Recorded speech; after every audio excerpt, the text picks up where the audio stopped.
What's going on, everyone? Happy Friday to everyone. Hopefully everyone is doing well, staying safe, healthy. If you had to take a COVID test, hopefully you have tested negative. If you did test positive, I really hope you have a full and speedy recovery with no long COVID issues. It is time now for the Friday edition of the Pandemic Update for Friday, June 28th, 2024. If you're new to my channel, this is where we do the daily pandemic update on all things COVID and any other virus that could be a health threat to you. Let's face it, there are a lot of different viruses out there.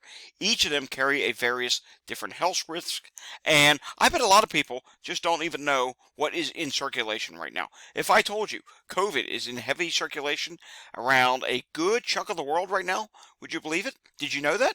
Probably not, because you hardly hear about it on the news. If I told you H5N1 and other types of bird flu are out there, did you know that? Maybe you did, maybe you didn't. My point is, I inform you of what is going around and what is going on with a 15 to 20 minute video each day. Today will probably be about a 15-minute video. Want to stay informed? Subscribe down below. Give this a thumbs up. The more people that hit that thumbs up button, the more YouTube will push this content out. Let's go ambitious today. Let's try for 150 like button hits. Share these videos with anyone you know. And of course, leave a comment down below. And remember, hit that notification bell. If you hit the notification bell, you will be notified of when I do my daily update. Alright, today is a Friday. We have new data from the CDC. We do have some news that's in today. And we also do have some other things that we're going to take a look at. Starting off with this, and we've been talking about a lot of entertainment news lately in the form of shows being canceled. Well, this time it is Pearl Jam. You know, the big hit band from the 90s. Quite frankly, it's still a big hit band today. Pearl Jam's awesome. But they're dealing with illness right now. That's not awesome. That actually is a big bummer. Pearl Jam scraps huge London show due to illness. And despite best efforts, rescheduling was not possible at this time due to existing schedule commitments. That's telling me they got a full schedule. It just shows how dangerous it is right now for these performers. Whether it's COVID or not, they don't state whether or not it is COVID, but there is a lot of illness going on within the entertainment industry right now, and you are seeing a ton of different shows getting canceled. And we are actually going to compile a list of that. Someone requested that I do this, and it's not the first time, and I've been contemplating it. I'm not seeing any list this year. There was a news site that did one for last year. Haven't seen it in a while, and you know what? We're going to be working on this on our site. I'll probably start getting the ball rolling on it maybe tonight or tomorrow. It's going to be a working process. It's not going to be just a one-day thing. And of course, as new things pop up, we'll be adding that as well. But yes, we're adding to our website a list of performers sick in 2024 because I think it needs to be, added, whether it be a show that gets canceled or a performer that says, hey, I'm currently sick with such and such virus right now. It's going to be added here. And the main purpose is going to be probably the list of canceled shows. And you're going to be surprised. It's going to be a big list. I've already found several things that we've done in the daily pandemic updates that will be making this list. Alrighty, moving on now. Ohio this week. Ohio did their update for the COVID cases. Weekly Ohio COVID-19 cases up for the fourth week in a row. That's right, this is the update as of June 27th, yesterday, and in Ohio for the fourth week running, the number of new COVID-19 cases in Ohio increased, moving from 1,489 last week to 1,745 this week. So that's a decent-sized increase. It's nothing to just say, it's no big deal. No, it's going upward. And remember, it only takes one case of COVID for you to get infected and for you to go on and develop long COVID. What do I mean by one case? Okay, you're standing in line at Starbucks. You're going to order your coffee. The person in front of you is maskless, coughing away. They actively have COVID, whether they know it or not. And then that one person who's infected goes on to infect you. Yes, it can happen. That's what happens. Earlier in June, the weekly case number climbed over 1,000 case mark for the first time since early May, and they are still dealing with people in the hospital as well. Let's see here. Total reported hospitalizations. And remember, this is Ohio. They don't give a current one. They just give the total number for the entire pandemic. So it says here, total number of hospitalizations, 151,795 people have been hospitalized for COVID since the start of the pandemic in Ohio. That's a lot of people. That's up by 84. Total ICU admissions, 15,820 people have been in the ICU in Ohio since the start of the pandemic. Total deaths reported, 44,010. That's up by 9. So they added another 9 hospitalizations. And get this, 3,745,623 cases since the start of the pandemic, with at-home tests not being reported. And as we know, in states, I hate to get political, but in this case you have to, as we know, in states that are a little bit more red Republican, there's not always people testing for COVID, because some of them think it doesn't even exist. How crazy is that? We know it exists. It's been real since 2020, but that's still a lot of people testing for COVID. All right, moving on to this now. H1N2V. Yes, let's say that again.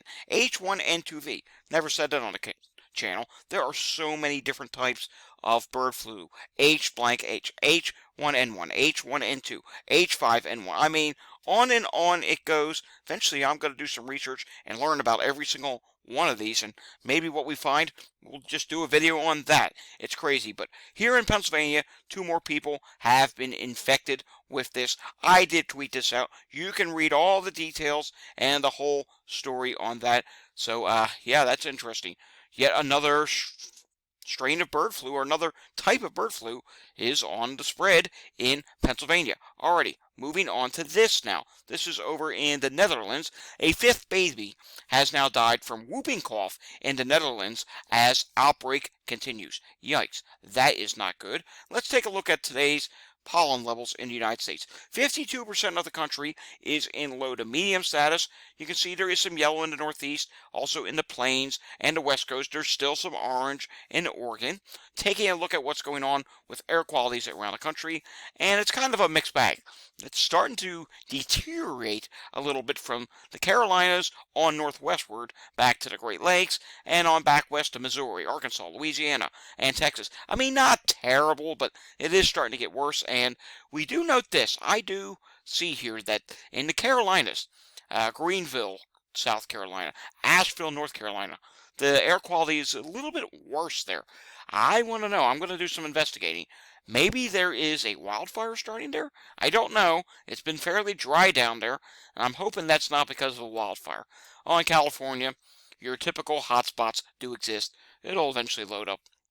But we are going to move on. Taking a look at the heat-related illness map, and heat-related illnesses are increasing in every region of the country at this point. Probably the area that's least impacted would be the Northern Plains and Ohio. For some reason, Ohio, there's hardly anything there. I think that's going to change pretty soon. Want to learn more about the climate and weather? I have another place where I do that. Climate Data Report over on X, and I do have a channel where I talk about the weather as well, and that channel is called Climate Data Report. And actually, right after this video, we might have to do an extra video there today. Yes, you heard me correctly. An extra video for 2 reasons. Tropical system down in the Atlantic, which is now known as Tropical Storm or Tropical Depression number 2, and there's a severe weather threat in Pennsylvania, and that is increasing. It needs our attention. All right, Thursday, 803 EMS incidents in Philadelphia. Taking a live look at what's going on in Montgomery County, Pennsylvania. We can see there are 10 total EMS incidents, which is about normal for this time of the evening. Mind you, we are fashionably late, as always. There was a lot of noise outside. Couldn't do anything about that. Couldn't record till the noise ended.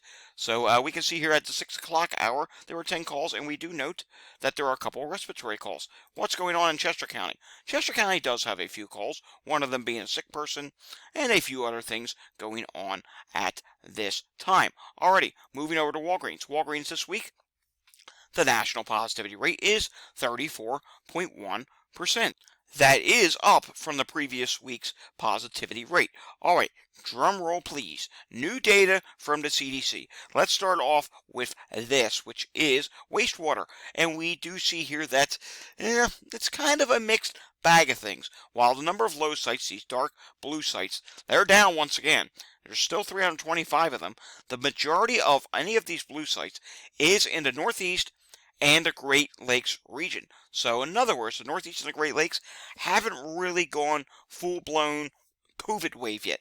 Yes, the surge, it's definitely rising there, but it's not rising as much as it is in the South. It's also not rising as much as it is in the West Coast right now. I suspect, as for the Northeast, post 4th of July, that's when we'll start to see the pace pick up. There's a ton of people traveling. Today was supposed to be one of the busiest travel days. Please, if you are one of the people traveling, make sure you're doing this.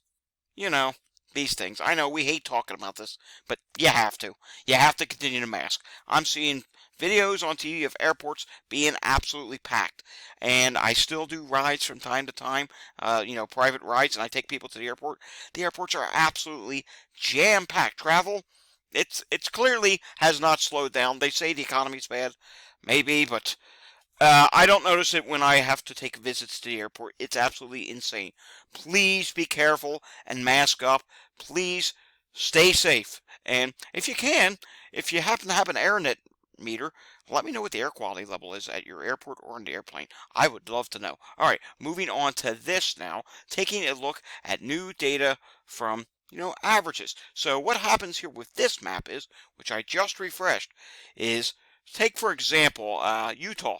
It's coming in very high for COVID. Well, 31 sites are currently reporting. Out of the average of all those 31 sites, it comes to a very high level. So that's not good. The average of all the wastewater sites being very high, and again, there are 31 sites there, so that's not a good thing. Just one in Nevada, and that one site is very high. California, 71 sites reporting here on the CDC page, and they come in with a high level, being the average of them. A high level up in Washington, very high continues in Hawaii. However, in just a moment, I'm going to show you the very start of possibly some good news in Hawaii. Yes, stay tuned for that. Taking a look at what's going on in Arkansas and up in Missouri. High for you. And we are starting to see high levels show up in Maryland now. Maryland is starting to see an increase for COVID, as is Massachusetts. New York is still coming in at minimal. I suspect that's going to change pretty soon. Minimal up in Montana. And Florida now is entering very high levels. We'll take a look at some more of these over the weekend. Now let's head over to Wastewater Scan and take a look at data for Los Angeles, California. Because check this out. We had the Los Angeles update yesterday, but Wastewater Scan updates in more real time. And we can see here, clear as day, wastewater, the overall trajectory, continues to be upward. And as of recently, it's continuing to go up. So no signs of any slowdown in Los Angeles as of yet. But that may change in the near future. And I'll show you why in just a moment, because Hawaii, again, some good news. But I have to show you this first. United States Emergency Department visits for people, who are actively positive for COVID. Right now, they continue to rise all across the U.S. Let's refresh this. Something tells me that is not up to date. Pretty sure I had it refreshed. No? Okay. You can see here. It does continue to rise. Yes. Now it's up to date. As of June 24th, the 7-day average is now at 0.89%. It probably will go over 1% within the next week or so, providing we get an update next week. And maybe we don't get an update next week because the 4th of July holiday is coming. We will go through some more of these states again tomorrow, including Hawaii. Now let's take a look at what's going on with epidemic status. And you can clearly see one thing here. The growing phase is pretty much in all southeast states, exceptions to Arkansas, but it's growing right now. COVID is growing, it's rising, cases are building, people are getting sick in the southeast right now. You also see it's likely growing in a lot of places. You see it's stable or uncertain, but if you look really closely, Hawaii, likely declining at this time. That is some welcome to good news. And in fact, you know what? While we're at it, let's go back here for a second. Let's see what is going on with emergency department visits for Hawaii. And take a look at this. Hawaii has now peaked. You can see Hawaii, it's not rising anymore. It's now starting to drop. We can hope it will continue to drop. We have seen several countries that have done double peaking. I don't think that's going to be the case in Hawaii. Why? Because look at this. They just got hit with a massive wave of COVID here. So it only made sense that it had to drop pretty soon. And it's starting to drop. And mind you, they have been rising. They were one of the first places to rise. They have been rising since all the way back in April. We're about to enter July. That's pretty impressive. So again, Hawaii, slight sign that maybe you have peaked, but hey, that doesn't mean anything. You're still at very high levels of COVID. You can easily get infected with COVID in Hawaii right now. COVID is growing in many places, even starting to grow in a couple places up in the Northeast, but it's stable or uncertain in New York, stable or uncertain in Connecticut. It looks like it's also not even estimated in Missouri, stable or uncertain in Minnesota, stable or uncertain in Ohio, and if I had to guess, Ohio would be likely growing. We saw the cases are up in Ohio right now. Taking a look at the latest variant, KP.3 is at 33.1%. Taking a look at what's going on with influenza, and it is now up to the low status in Washington, D.C. Low is the second category out of the 5 categories here. And well, there's insufficient data, but that doesn't count. So low is higher than minimal, meaning that influenza is going around ever so slightly in the D.C. area right now. In New Jersey today, 231 hospitalizations being reported, 8 people on a ventilator, 70 out of 70 hospitals reported. Yes, that is a good thing. In the ICU today, 18, and discharges, 51 at this time. Taking a look at New York State today, tested positive, 1,523 new cases are being reported, and the hospitalizations, don't ask me how this happened, somehow are exactly the same as yesterday, 755, though the ICU number did change a little bit. It dropped to 68. All right, let's quickly take a look at what's going on in California. Drum roll, please, because I do have to refresh this, and hopefully something will come up. Nope, it's still saying June 21st, and I don't know why. Here we go. We are finally getting the update from California. It still says June 21st. Take a look at that positivity rate. It's 7.5%, up 2.5% in the last week. And look at that chart. It looks like it's really starting to go upward. If I was a person that owned a stock and saw a chart like that, I would be very happy. This is COVID. When you see a chart like that for COVID positivity rate, that is not a good thing. That means the number of cases are likely probably going up at this time. And deaths here on this chart looks like they're relatively flat at this time. Influenza is not much of an issue at this time. The positivity rate's 3.2%. That is down by 1%. And again, COVID positivity rate, 7.5%, up by 2.5%. Alrighty, folks, that does it for the Friday edition of the Pandemic Update. Apologies for being very late with the update today, but hey, maybe we'll be on time again tomorrow. If you like this video, give it a thumbs up. Want to see more content like this? Subscribe down below. Share this with anyone you know. Leave your comments down below and hit that notification bell. I will see you all again next time. Until I see you again next time, stay safe, everyone, and have a fantastic Friday and have a great weekend. Thanks for watching.